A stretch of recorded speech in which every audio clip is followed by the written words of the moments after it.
საპრეზიდენტო არჩევნების თარიღის განსაზღვრისთანავე სამთავრობო თუ არასამთავრობო წრეებში საუბრების საარჩევნო კოდექსთან დაკავშირებით დაიწყო.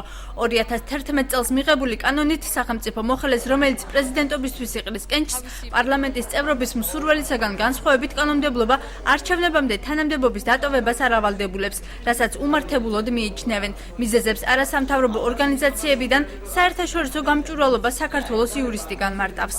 ჩვენ რამდენიმე არასამთავრობო ორგანიზაცია, რომელიც მუშაობთ საარჩევნო კოდექსის ცვლილებებზე, ამ საკითხზეც საუბრობთ, რომ უნდა შეიცვალოს აუცილებლად და ზეპირი შეთანხმება ინტერფრაქციულ ჯგუფთან მიღწეულია, რომ პრეზიდენტის კანდიდატს უნდა ჰქონდეს გარკვეული ტიპის შეზღუდვები, მათ შორის თანამდებობრივი შეუთავსებლობის შესახებ, სწორედ იქიდან გამომდინარე, რომ პრეზიდენტობის კანდიდატი არ შეიძლება აღრეული იყოს თავის თანამდებობრივ საქმიანობაში. გაუჭირდება ნებისმიერ თანამდებობის პირს გამიჯნოს სამსახურებრივი უფლებამოსილებები და პოლიტიკური აგიტაცია. რატომ უნდა დატოვოს დაკავებული თანამდებობა მინისტრმა უმრავლესობის წევრს თინა ხიდაშელს ამ საკითხზე განსხვავებული არგუმენტი აქვს. იმის მიუხედავად თუ რა წერია საარჩევნო კოდექსში, მნიშვნელოვანი და სწორი ნაბიჯია, რომ მინისტრი მას შემდეგ, რაც საარჩევნო სუბიექტად დარეგისტრირდება და საარჩევნო კამპანიაში ჩაერთვება, გადადგეს. ეს მნიშვნელოვანია იმისთვის, რომ ვინმეს არ გაუჩნდეს ეჭვები ადმინისტრაციული რესურსის გამოყენებას და ასე შემდეგ. ეს თავისთავად სწორი იდეაა, იმის მიუხედავად თუ რა წერია კანონში, აცხადებს თინა ხიდაშელი.